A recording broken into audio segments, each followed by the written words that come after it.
name is Brooke. I'm the Student Success Advocate here at Camden County College. I also work in the recruitment department. So I was told a lot of you are here for dental hygiene. Is anybody else here for any other course? Anybody dental hygiene? Okay, so I do have your textbook in front of you. If there's anybody else that doesn't have this textbook, is everybody using this textbook right now? Some other people are using some different ones. Okay. So I just want to go over some of the small things to start off. Is that how you should rank your classes? So I'm assuming you guys have other courses going on, not just this one. So it's really important that you don't just spend all your time on one course. So whatever course that you feel that you're going to need the most time with, make sure you put that at the top of priorities list so that you allow yourself that time without, lacking in your other courses as well.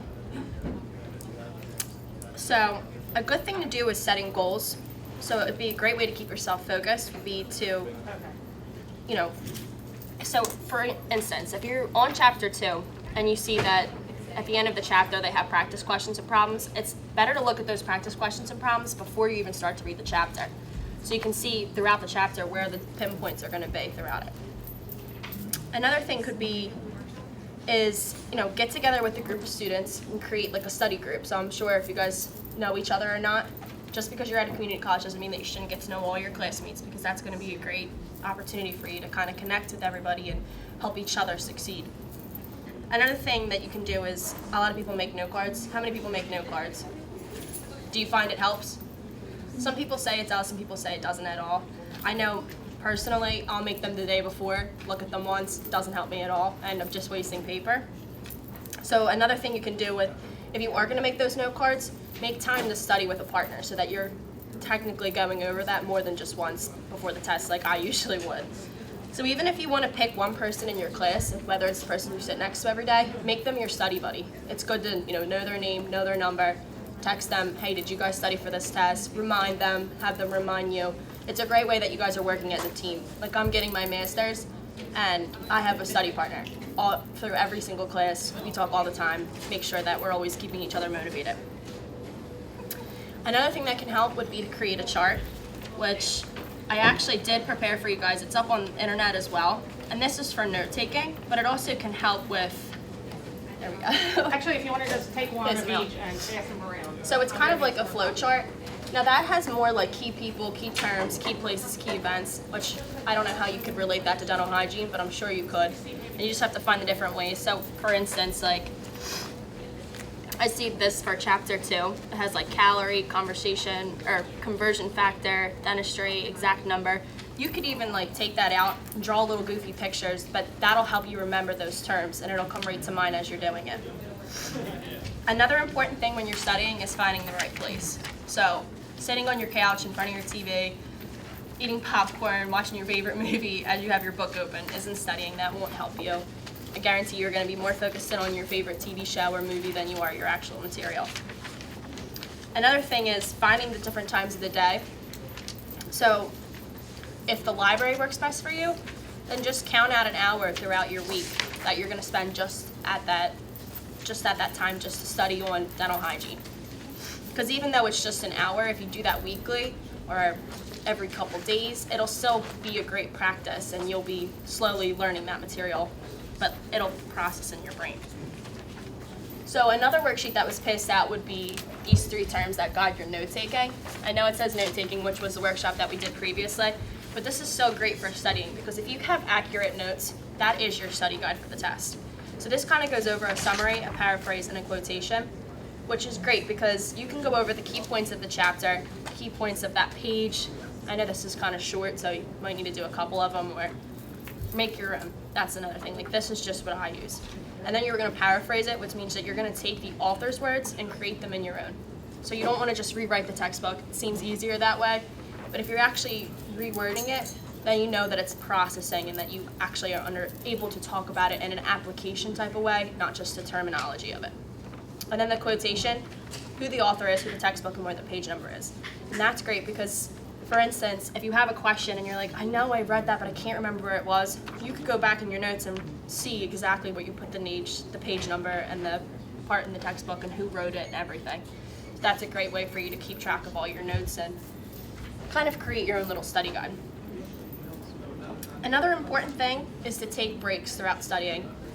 You will never be able to process all the information. So a lot of people will think like, okay, I have all day to study. I'm going to study from 8 till 5 o'clock.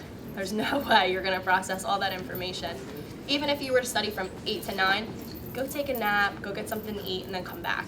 Because this way your brain is able to process what you just read. You're feeding your mind to focus more in.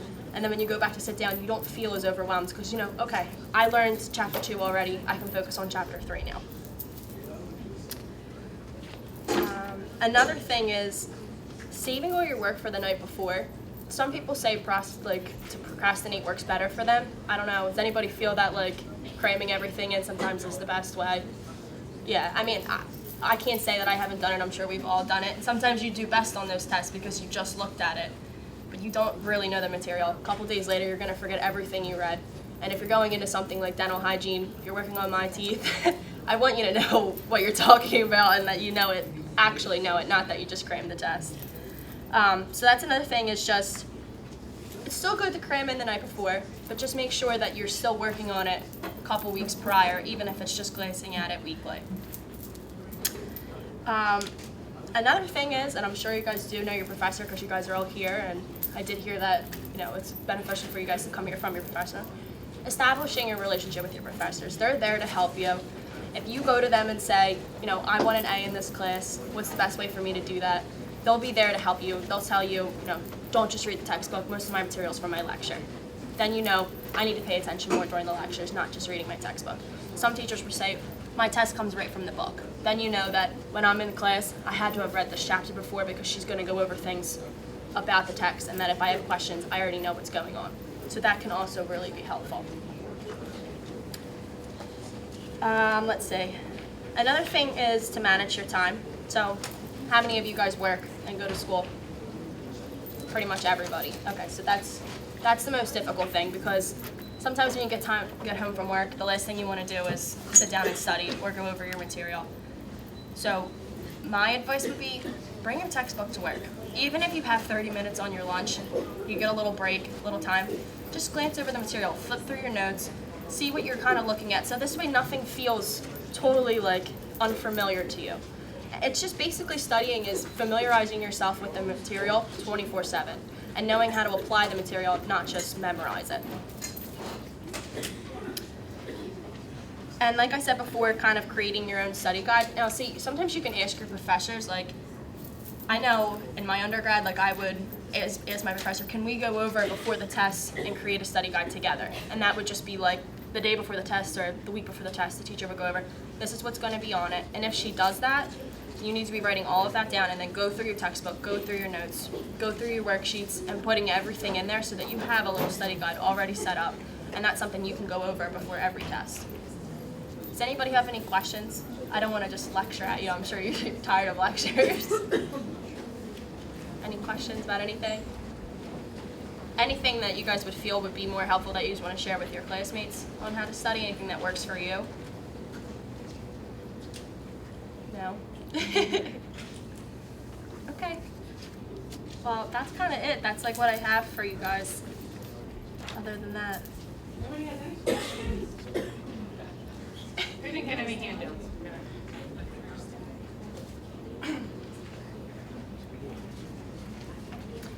In your textbook, I did see that there is a section in here that kind of goes over the key reactions and equations and then key terms and additional problems. I recommend doing that just because it'll help you familiarize yourself with the textbook material. And I don't know what your guys' tests are like. I haven't looked at them, but do you feel that they're more from the textbook or more from her notes? The notes. So it's kind of what she's going over in the lecture. It all applies to the textbook, but she focuses on things.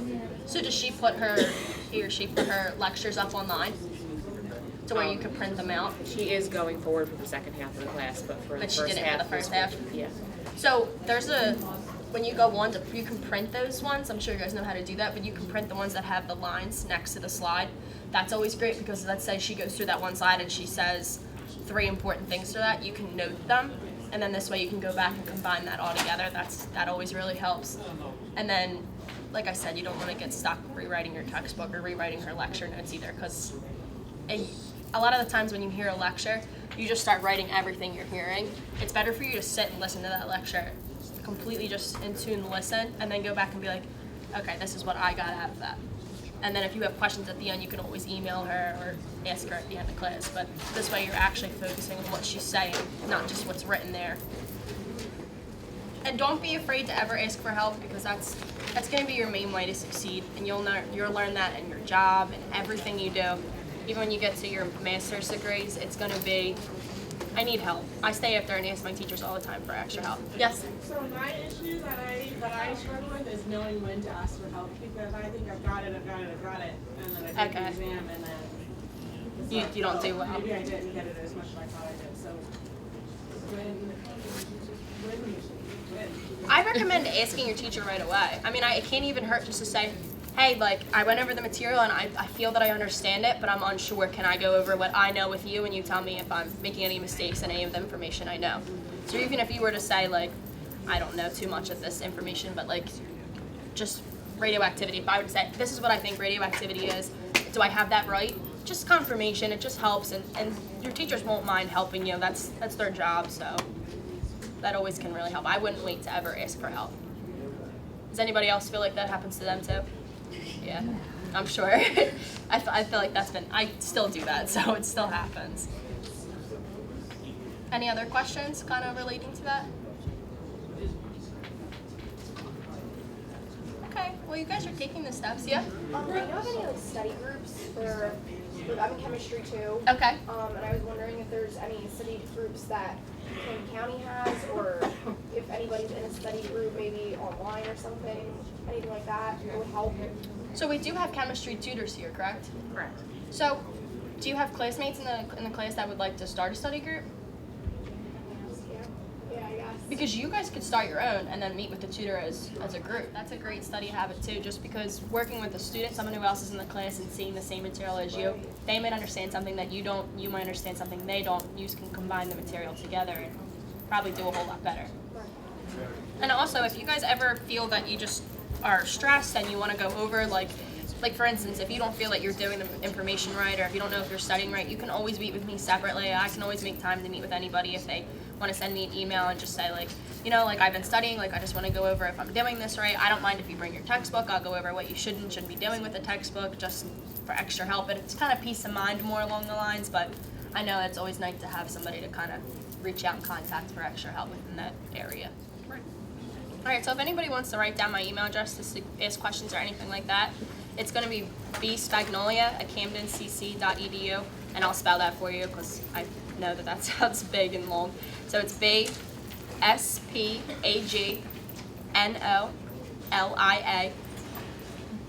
you want me to say it again? That's okay. So it's BSPAGNOLIA@camdencc.edu.